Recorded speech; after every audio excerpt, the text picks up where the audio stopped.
नमस्कार, आप देख रहे हैं जन टीवी और मैं आपके साथ आकांक्षा पारिक। खबरों की शुरुआत से पहले एक नजर हेडलाइंस पर। मॉनसून की तैयारियों को लेकर सीएम धामी के अधिकारियों के साथ समीक्षा बैठक। मॉनसून और चार धाम पर महत्वपूर्ण समीक्षा बैठक। वनाग्नि प्रभावित क्षेत्रों का सीएम करेंगे हवाई सर्वेक्षण।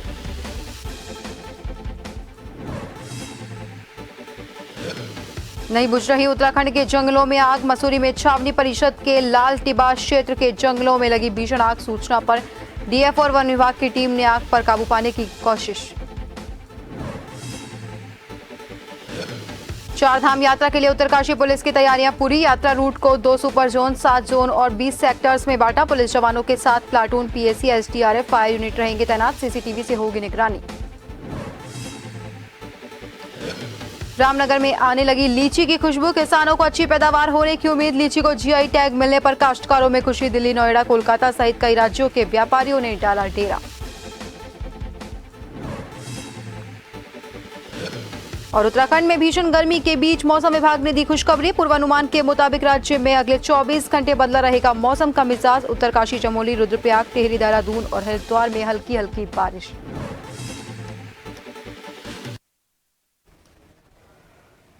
और अब खबरें विस्तार से।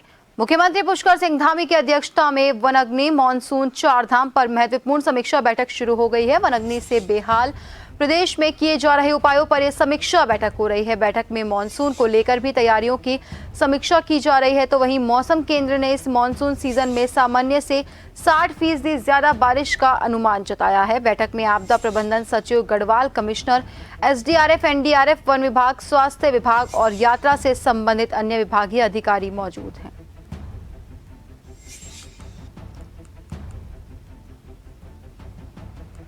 तो आपको बता दें कि मुख्यमंत्री पुष्कर सिंह धामी की अध्यक्षता में बैठक हो रही है, जहां पर चारधाम से लेकर वनाग्नि मॉनसून पर समीक्षा बैठक शुरू हो गई है। इस बैठक में तमाम अधिकारी मौजूद हैं।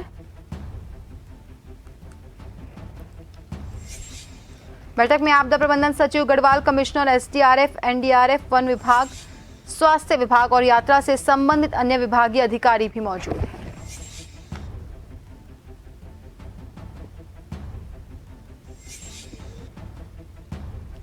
साथ ही बैठक में मॉनसून को लेकर भी तैयारियों की समीक्षा की जा रही है। मौसम केंद्र ने इस मॉनसून सीजन में सामान्य से 60% ज्यादा बारिश का अनुमान जताया है। मंगलवार को राजभवन ऑडिटोरियम में अनुपम शर्मा द्वारा ऑस्ट्रेलिया में भारतीय फिल्मों के सफर पर आधारित documentary brand Bollywood down under के स्क्रीनिंग का आयोजन किया गया। ऑस्ट्रेलिया में भारतीय फिल्म को प्रमोट करने में अनुपम शर्मा का महत्वपूर्ण योगदान रहा है। इस मौके पर राज्यपाल ने अनुपम शर्मा को शॉल और स्मृति चिन्ह देकर उनका सम्मान किया। इस मौके पर राज्यपाल लेफ्टिनेंट जनरल गुरमीत सिंह ने कहा कि राष्ट्रीय एकता, राष्ट्रीयता का भाव, संस्कृति और परंपराओं के संवर्धन, सामाजिक सौहार्द और सामाजिक परिवर्तन लाने में फिल्में महत्वपूर्ण भूमिका निभाती है। भारतीय सिनेमा ने प्रेम और सामाजिक सद्भाव जैसे भारतीय मूल्यों को बढ़ावा देने में भी मदद की है।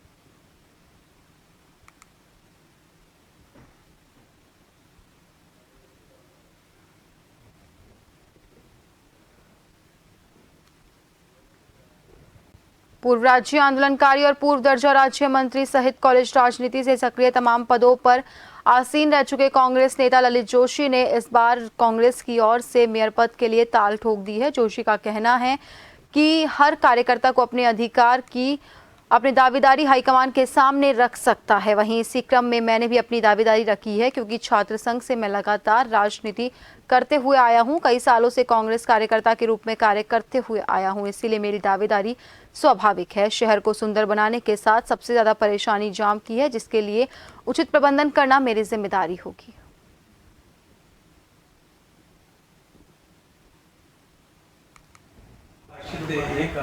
ये निश्चित है कि मैं दावेदार के रूप में अपनी दावेदारी पेश करूंगा और मजबूती से पेश करूंगा।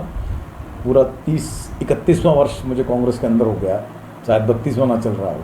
तो एनएसयूआई का 91 में मैं उपाध्यक्ष रहा था, से लेकर के आज तक, चाहे आंदोलनों से हम निकल के आए हैं, चाहे छात्र संघ की राजनीति से निकल के आए हूँ, चाहे हम समाज के जितने महत्वपूर्ण मुद्दों पर अपनी आवाज़ उठाते आए हैं, हम उन सब चीज़ों पर हमने अपने आप को कहीं ना कहीं समाज के बीच में देखा है, पाया है। चारधाम यात्रा 2024 के लिए उत्तरकाशी पुलिस ने अपनी तैयारियां पूरी कर ली है। यात्रा के सुगम, सुरक्षित और सफल संचालन के लिए पुलिस द्वारा की गई व्यवस्थाओं के संबंध में पुलिस अधीक्षक उत्तरकाशी ने बताया कि श्रद्धालुओं को सरल और सुरक्षित यात्रा करवाना उत्तरकाशी पुलिस की प्राथमिकता है। विगत यात्रा के अनुभवों से इस बार उत्तरकाशी पुलिस ने यात्रा के लिए विशेष तैयारियां की है। जनपद में यात्रा रूट को 2 सुपर जोन, 7 जोन और 20 सेक्टर्स में बांटा गया है, जिसमें पर्याप्त मात्रा में पुलिस बल नियुक्त किया गया है। फोर्स की ब्रीफिंग के बाद ड्यूटी स्थल के लिए रवाना करने की प्रक्रिया शुरू हो गई। यात्रा के दौरान 2 पुलिस उपाधीक्षक, 8 निरीक्षक, 24 उप निरीक्षक, 280 पुलिस जवान, 154 होमगार्ड, 250 पीआरडी के अतिरिक्त 1 कंपनी और 1 प्लाटून पीएसी, 6 सब टीम एसडीआरएफ और 6 फायर यूनिट तैनात रहेंगे। सुरक्षा की दृष्टि से दोनों धाम और यात्रा के मुख्य पड़ाव को सीसीटीवी से लैस किया गया है।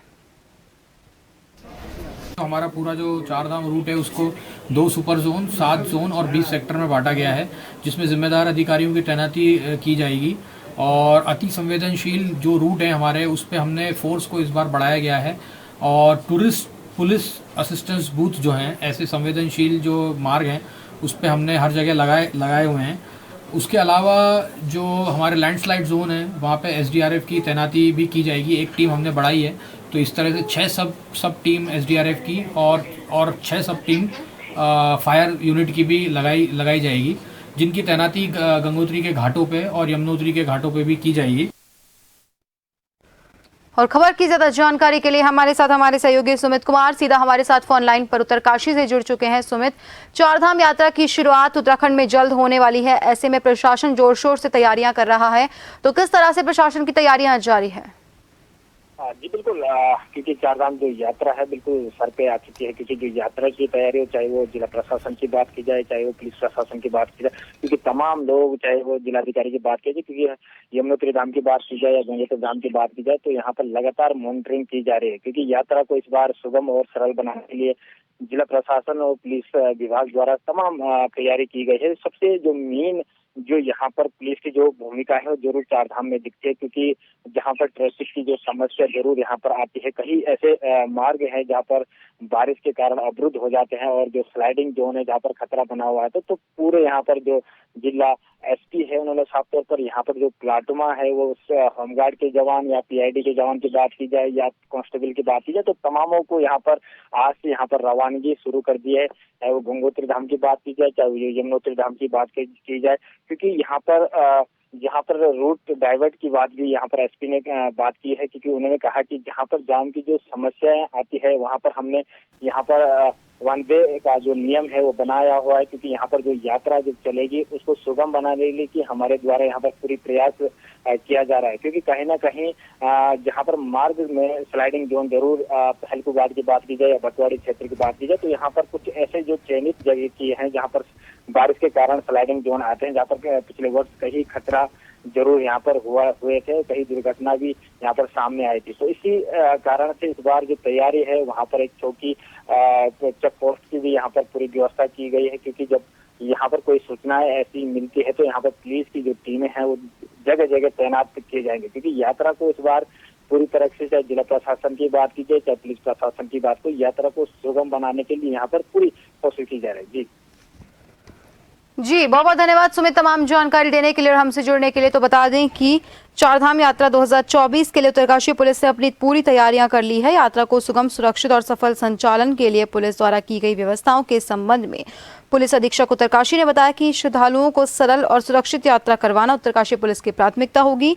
और पिछले बार के अनुभवों से उत्तरकाशी पुलिस ने यात्रा के लिए विशेष तैयारियां की है। यात्रा रूट को 2 सुपर जोन, 7 जोन और 20 सेक्टर्स में बांटा गया है।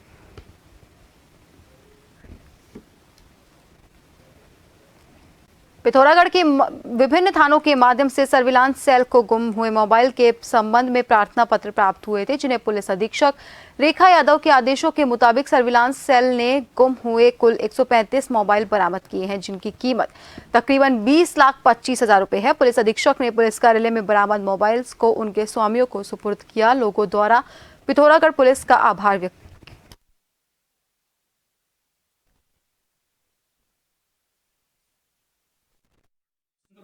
जनपद पिथौरागढ़ की सर्विलांस यूनिट द्वारा जनता के खोए हुए लगभग 135 मोबाइल फोन बरामद किए गए, जिनकी बाजार की कीमत लगभग 20,25,000 के आसपास है।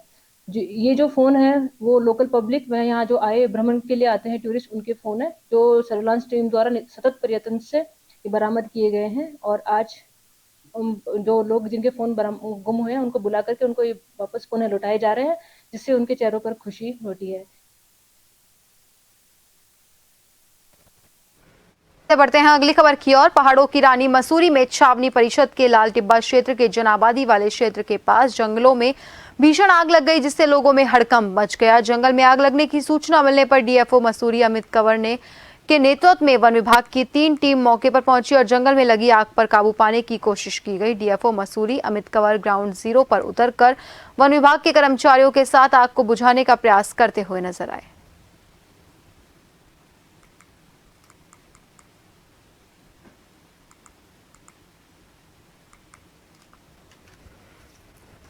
जी, आज आग बुझाते हुए हमने भी यहाँ पे देखा कि जो है काफ़ी पेड़ जो है उसका कटान जो है यहाँ पे पाया गया, कुछ लॉग्स पाए गए, कुछ में जो है हमको स्टम्प्स मिले हैं। तो क्योंकि ये कैंट क्षेत्र है तो इसके क्रम में जो है हमने वो रिपोर्ट एक तैयार करके हम जो है वो संबंधित जो कैंट के सीईओ हैं उनको जो है आवश्यक कार्रवाई के लिए प्रेषित कर देंगे। कैंट बोर्ड से भी बात की रही जाएगी क्योंकि यहाँ पर कैंट का कोई भी नुमाइंदा नज़र नहीं आ रहा है, ऐसे में उनकी जिम्मेदारी बनती है कि अपने वनों की रक्षा करें। जी, उनको भी सूचना दी गई थी, लेकिन अभी तक जो है कोई कर्मचारी आया नहीं है। लेकिन इसमें आग पे नियंत्रण पाने के बाद जो है हम एक बैठक भी उनके साथ में करेंगे। और खबर की ज्यादा जानकारी के लिए हमारे सहयोगी अरशद हुसैन सीधा हमारे साथ फोन लाइन पर जुड़ चुके हैं। अरशद, मसूरी के जंगलों में और बाकी उत्तराखंड में, प्रदेश में कई जगह पे जंगलों में आग लगी हुई है, ऐसे में आने वाले समय में पर्यटन को इससे क्या कुछ फर्क पड़ने वाला है?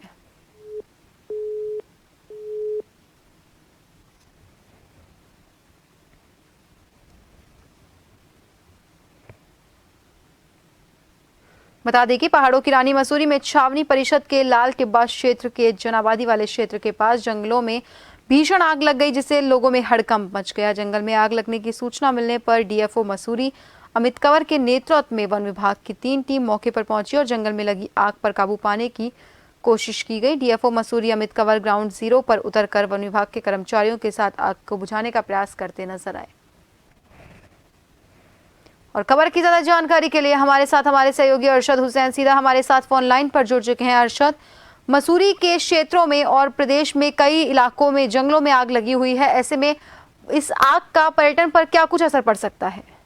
ठीक है, आपको बता दूं कि जिस तरह से गर्मी भीषण होती जा रही है, उसी तरह से जगह जगह पर आग लगने का जो है ज्यादा प्रकोप हो रहा है। इसी के चलते कहीं ना कहीं वन विभाग की भी कहीं ना कहीं इसमें लापरवाही मानी जा रही है। वहीं अगर बात की जाए तो दमकल विभाग अपनी पूरी तरह से मुस्तैद है और जैसे भी आग की सूचना इन लोगों को मिलती है ये आग बुझाने का काम करते हैं। हालांकि काफी मुश्किल का सामना दमकल विभाग को करना पड़ता है, पर कहीं ना कहीं अगर बात करें तो फिलहाल आग लगने का जरा लगातार जो है प्रकोप जारी है और लोगों को उससे भारी नुकसान भी उठाना पड़ रहा है।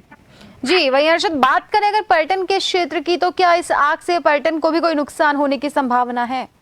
बिल्कुल, पर्यटन की अगर बात करें तो काफी पर्यटक इस वक्त यहाँ पर घूमने के लिए आते हैं, तो जिस तरह से आग लग रही है उससे काफी नुकसान उनको हो सकता है।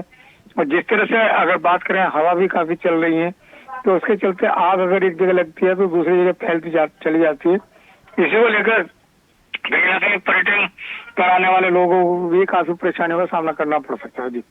जी, बहुत बहुत धन्यवाद अरशद तमाम जानकारी देने के लिए और हमसे जुड़ने के लिए। तो बता दें कि पहाड़ों की रानी मसूरी में छावनी परिषद के लाल टिब्बा क्षेत्र के जनाबादी वाले क्षेत्र में जंगलों के पास भीषण आग लग गई, वहीं हवा चलने से भी आग फैल गई। इससे पर्यटन को भी काफी हद तक नुकसान होने की संभावना है।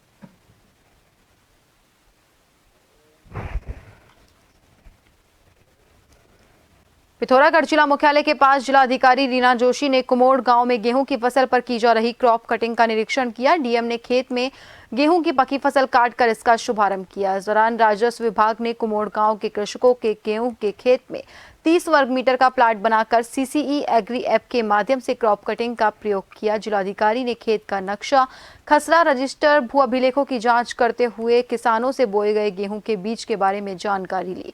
जिलाधिकारी ने कहा कि क्रॉप कटिंग प्रयोग के आधार पर ही जिले में फसलों की औसत उपज और उत्पादन के आंकड़े तैयार किए जाते हैं, जिससे जिले में हो रहे उत्पादन की सटीक जानकारी हासिल की जाती है। अंतिम आंकड़े परीक्षण के उपरांत राज्य स्तर पर कृषि निदेशालय जारी करता है।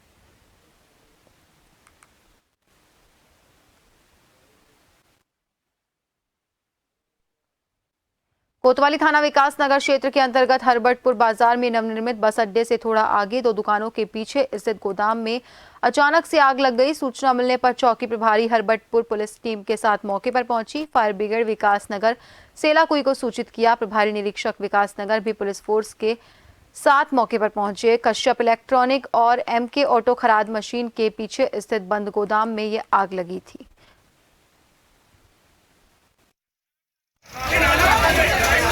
ये हरबटपुर में रोडवेज बस अड्डे के पास में 2 दुकानों में आज आग लगने की सूचना प्राप्त हुई थी। करीब 4:15 बजे जब लोग ये पता चला कि एक इलेक्ट्रॉनिक की दुकान है, अमर इलेक्ट्रॉनिक, और दूसरी MK मोटर्स ऑटोमोबाइल की दुकान है, तो इस सूचना पर पुलिस और फायर सर्विस तत्काल मौके पर पहुंचे थे और पुलिस द्वारा तत्काल वहाँ लोगों की सहायता से और फायर सर्विस की मदद से, फायर सर्विस की 3 गाड़ियों की मदद से अभी आग को नियंत्रित कर लिया गया है। अभी इसके कारणों के संबंध में जांच की जा रही है, लेकिन प्रथम दृष्टया शॉर्ट सर्किट से आग लगना पाया गया है। उत्तराखंड के नैनीताल की लीची अपने मीठे रसीले के स्वाद के लिए तो जानी जाती है, अब ये लीची विशेष भी हो गई है। रामनगर और कालाडूंगी क्षेत्र की लीची को इस बार GI टैग जो मिला है। नैनीताल क्षेत्र में लीची के 1,70,000 से ज्यादा पेड़ हैं और इस बार 8500 मीट्रिक टन लीची की पैदावार होने की किसानों को उम्मीद है। क्षेत्र की लीची को GI टैग मिलने पर काश्तकार खुश हैं। क्षेत्र में लीची की काफी पैदावार होती है। यहाँ की लीची बाहरी राज्यों में भी अपना स्वाद बिखेरती है। यहाँ की लीची खरीदने के लिए दिल्ली, नोएडा, कोलकाता सहित अन्य महानगरों के व्यापारी नैनीताल के अलग अलग क्षेत्रों में डेरा डाले हुए हैं। और वहीं इस बार पेड़ों पर अच्छा फल आने से किसानों को उम्मीद है कि अगर ओलावृष्टि तूफान नहीं आए तो वो अच्छी पैदावार ले पाएंगे। इस बार लीची की फसल काफी अच्छी आ रखी है और इस साल आंधी तूफान नहीं आया तो और भी अच्छा मुनाफा होगा। लीची खाने में स्वादिष्ट रहती है। ये हमारे बगीचे से काफी दूर दूर लीची आती है और फल इस बार अच्छा आया है। लीची का इस साल उत्पादन जो दिखने में लग रहा है इस समय अच्छा है, बशर्ते हमें मौसम साथ दे। तो इस समय पानी की बहुत ज्यादा समस्या है। पानी की समस्या से लीची के फुलन में और लीची के सूखापन की समस्या सामने आ रही है।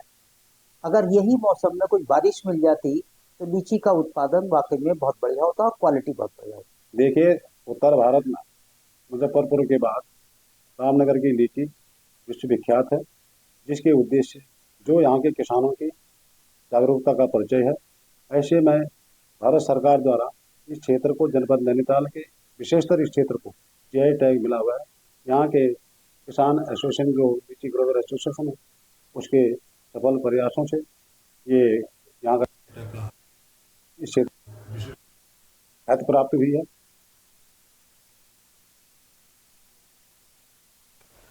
कैनाइन डिस्टेम्पर वायरस यानी CDV बेहद तेजी से फैलने वाली बीमारी है। इससे बाघों को भी खतरा है, जिसकी रोकथाम के लिए कॉर्बेट टाइगर रिजर्व उपाय कर रहा है। देखिए ये खास रिपोर्ट। कैनाइन डिस्टेम्पर वायरस यानी CDV बेहद तेजी से फैलने वाली बीमारी है। पालतू कुत्तों के साथ साथ जंगली कुत्तों तक में भी ये तेजी से फैलती है। ये वायरस कुत्तों से बाघों और तेंदुओं तक में फैल सकता है। राष्ट्रीय बाघ संरक्षण प्राधिकरण ने हाल ही में इस खतरे से निपटने के लिए प्रोजेक्ट को मंजूरी दी है। उत्तराखंड में कॉर्बेट टाइगर रिजर्व इस प्रोजेक्ट को लागू करने वाला पहला राष्ट्रीय उद्यान होगा। इसके तहत कुत्तों का टीकाकरण और उनकी नसबंदी की जानी है। कैनाइन डिस्टेम्पर वायरस जो है ये एक संक्रामक बीमारी है जो फेरल डॉग्स या जो हमारे आवारा कुत्ते होते हैं इनसे कैट फैमिली यानी कि टाइगर्स और लेपर्ड में फैलती है और एक न्यूरोलॉजिकल डिसऑर्डर है। इससे उनके स्वास्थ्य पर बहुत गलत प्रभाव पड़ता है और उनकी मृत्यु भी हो सकती है। इसके कई इंसिडेंट पूरे विश्व में रिपोर्ट हुए हैं और भारतवर्ष में भी कई क्षेत्रों में CDV की रिपोर्टिंग हुई है। उत्तराखंड में और उत्तर प्रदेश के भी कई टाइगर रिजर्व में इसकी रिपोर्टिंग हुई है। कैनाइन डिस्टेम्पर वायरस फैलने के बाद जानवरों को सांस लेने में परेशानी होती है। इसमें बुखार, खांसी, उल्टी, दस्त, लकवा जैसे लक्षण दिखाई देते हैं। गंभीर मामलों में मौत तक हो सकती है। कॉर्बेट में आवारा कुत्तों को टीका लगाने के अलावा पार्क में बाघों को निगरानी में रखा जाएगा और CDV के किसी भी लक्षण की निगरानी की जाएगी। पार्क के डायरेक्टर के मुताबिक ये उपाय बाघों की सुरक्षा के लिए कारगर होगा। बीते 6 मई को देवडोली श्री ओमकारेश्वर मंदिर उखीमठ से श्री विश्वनाथ गुप्तकाशी मंदिर गुप्तकाशी से प्रवास हेतु पहुंची और कल मंगलवार को 7 मई को दूसरे पड़ाव फाटा पहुंची थी। बता दें, श्री केदारनाथ धाम के कपाट शुक्रवार को 10 मई को खुल रहे हैं। फाटा से प्रस्थान होते समय जगह जगह श्रद्धालु जन और स्कूली बच्चे बाबा केदार का जय घोष कर पुष्प वर्षा कर रहे थे। सैकड़ों देश विदेश के श्रद्धालु जन भी डोली यात्रा के साथ केदारनाथ जा रहे हैं।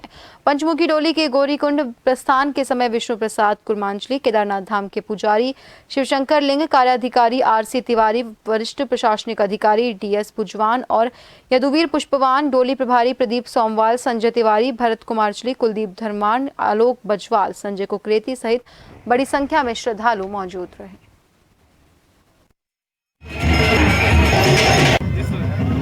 दिव्य दिवस की सारे संसार के भक्तों को प्रतीक्षा थी कि भगवान के दिव्य हिमालय में कपाट खुले।